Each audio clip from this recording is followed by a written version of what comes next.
What is going on, Grinders? It's Chief. We're in the building. It is Take Your Pick'em at our new time in the afternoon at 4:30 p.m. Eastern Standard Time.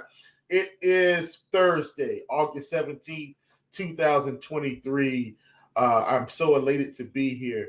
Kids are going back to school or almost back to school. And so either parents, you may be riding in your cars to pick them up. You may be riding on your way home to greet them and see how their first day was. Or if they haven't gone back, perhaps you're meeting teachers. Perhaps you're out in the community doing some fun school-related activities with them. We want to welcome you to the show.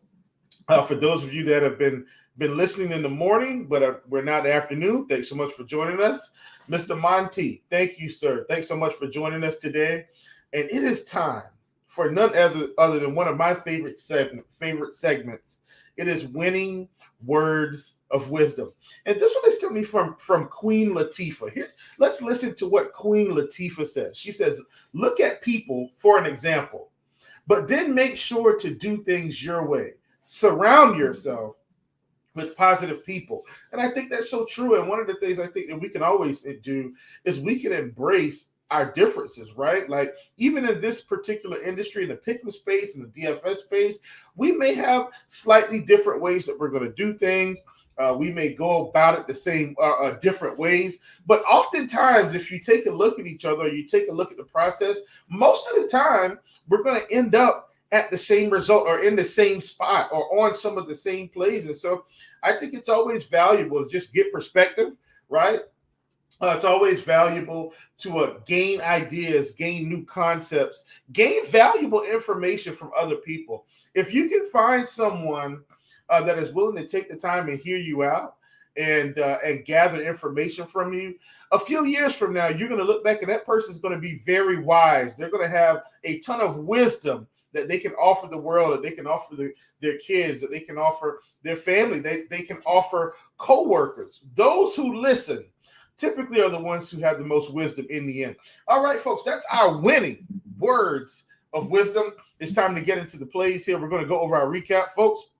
We are on a rough stretch, but we're going to come out of it. I don't worry about rough stretches. It's a part of the situation, but don't you worry, folks. We're going to end this month on the up and up. So on yesterday, we wanted Luis Castillo at more than 6 strikeouts. Didn't get that one. And by the way, we had the reverse sweep. We didn't get anything right yesterday. So I didn't put out any type of winning material. But Castillo, more than 6. We wanted more than that. We didn't get that. We wanted Detmers less than 15.5 against Texas. Didn't get that one. We wanted Charlie Morton less than 6 strikeouts against the New York Yankees. We didn't get that one either. Just kind of reverse sweep us. Just didn't go well. Not really worried about it. We're going to come back today. I will tell you today, I don't like this slate. It's a smaller slate, and so we don't have as many options. But what I did, I drilled down.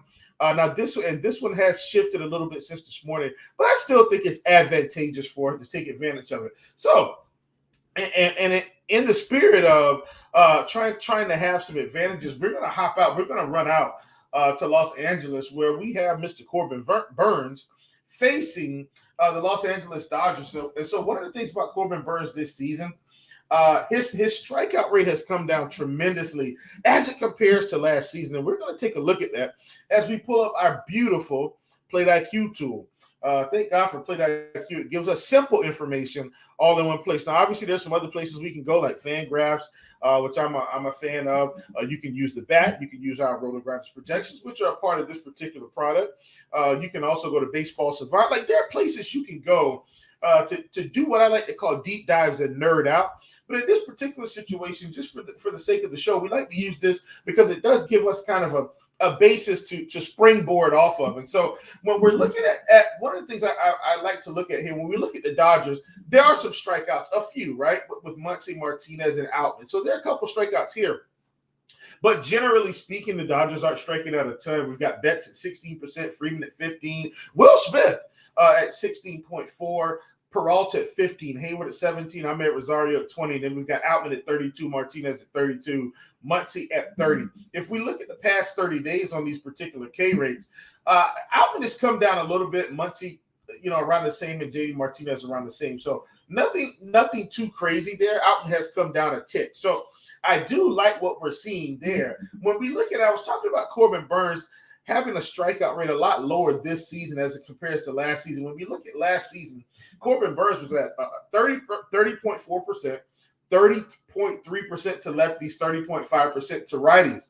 On the current season, he's at 24%, 27% to lefties, 21.5% to righties. So the K rate has really come down a ton here in this particular case. And so when you look at the past 30 days, he is a little bit higher to lefties, but just 17.5% to righties, but his walking lefties around 11%. That's just in the past 30 days. On the season, though, the numbers are still pretty not a whole lot of a difference there. 9% on the season, 10% to lefties, 7% to righties. And I don't think this is a team that Corbin Burnes wants to take too many chances with. He probably will walk a couple guys. As we can see, most of this lineup does have a pretty nice walk rate as well. And then most of the lineup also has pretty nice K rates in terms of overall. The overall lineup's at 21%, but 3 guys are really pushing that up. So he should have fairly tough outs with 6 of the 9 bats. At 6 strikeouts, we've seen Burnes. I do think there's push potential, so I don't want to tell you that we want to avoid that. He was at 6.5 this morning on the pick'em sites. It has come down to 6. There is some push potential here, but I definitely think with the push potential, there's an opportunity for him to still end at 5 strikeouts, especially if the Yankees can run up the pitch count on him a little bit. Let's say he's around 95 pitches through 5. He could come back out, but I think if he's sitting around that number against this team, hopefully the pitching staff and the manager will just go ahead and say, hey, man, go ahead and hit the showers, call it a day, and let's hope he's somewhere at 5 strikeouts or less. So, once again, Mr. Burnes here does have some strikeout ability. So I'm not saying that, but at 6 strikeouts against a really good offense, I think this is an opportunity for us to take less than the 6 strikeout projection that we have in front of us. All right, we're going to move to our next one here. And this time we're going out to San Diego.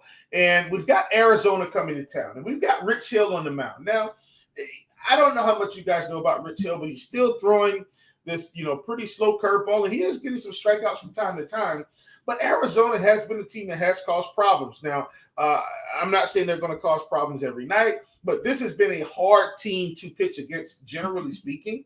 And so we've got Rich Hill at 15.5 pitching outs. I want less than that projection. Didn't work out yesterday, but we're going to look at what Rich Hill is throwing here. And so he's throwing the curveball 34% of the time, and his average velocity is 71 miles an hour. Folks, that's right. You heard it here. Not first, but what you're hearing is accurate. His average velocity is 71.8 miles per hour on this curveball. And good old Rich Hill is still getting strikeouts to this day. What we're hoping is that he just saw this team a little while ago. And so what we're hoping is that because of the frequency, they've seen him within a 5-day window, if I'm not mistaken.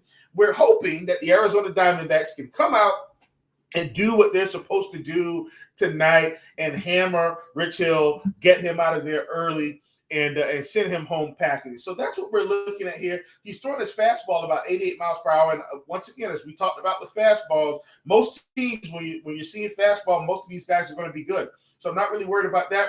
Throwing a little bit of cutter. Typically, the cutter is going to neutralize the ISO. And as you can see, not great ISO numbers, but some of these guys don't have high K rates. But all in all, they're not seeing the cutter as much as they're going to see fastball, curveball, slider, for instance. But still, Rich Hill is definitely a hittable pitcher in the major leagues at his age, at the velocity he's throwing. All we need the Arizona Diamondbacks to do is continue to be a patient team overall, right? And if they do that, I think we will see good results tonight. I didn't check the projections on the bat for Rich Hill, and so I do want to check that. Now, let's just see where he's sitting in terms of pitching out. So I do want to just kind of take a look. I think he was – I typed in hits there. Didn't mean to do that. I meant to type in Hill. There we go. So we've got him at a projected pitch count of 101, which probably means the bat's going to be a little bit higher on the pitching outs than I am. And the bat has him at 18.2. Now, I'm definitely, for those of you that are subscribers of the bat, if you're going to lean on the bat projections today, obviously that's going to be good value for you. I'm just not sure Rich Hill makes it there. I think the Arizona team is good enough to run the count up on Hill pretty early here, and I think they can send him out of this game within 5 innings. So really like the under at 15.5 pitching outs. We want less than that projection. All right, folks, we've got one more that we're going to get into today, and this one is I don't want to call it controversial. I don't think it's controversial, but I think it's a play that we can get involved in based on what we've been seeing overall in terms of the pitching. Okay, in terms of the pitching. So we've got Adam Wainwright here, and I scoured the internet, I scoured the sites, and we had some hits allowed at one point, and I was hoping we were going to get that across the industry, right? Across the industry. I wanted to attack some Adam Wainwright tonight because Adam Wainwright, folks, he's been just not good this season. I think that's I can't quite put it any worse than that. He's just been not good. We weren't able to get the hits allowed. But what we were able to have access to was strikeouts and walks. Now, I want to kind of talk through this with you because I want you to see something here.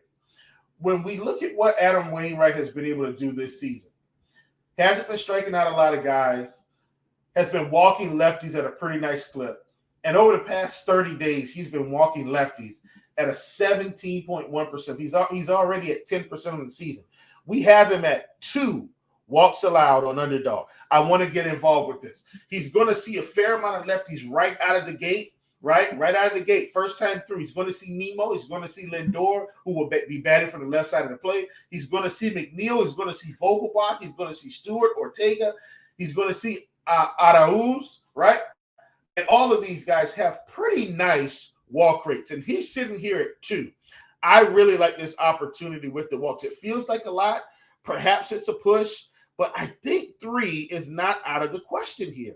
So I really like this particular opportunity, especially when he's been struggling. Top Shot Picks, he said hits allowed where? I was looking. Sir, I wanted access to the hits allowed. I was looking myself, and I thought they had it earlier. And by the time I looked, I felt like it was gone. It was invisible. It was my imagination, just my imagination.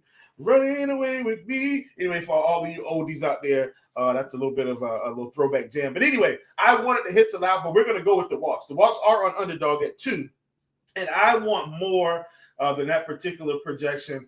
I think Adam Wainwright is going to struggle yet again. Listen, folks, he struggled with Colorado. He struggled with pretty much every team he's faced. They've been able to get hits. They've been able to score runs, and he's been walking guys at 2.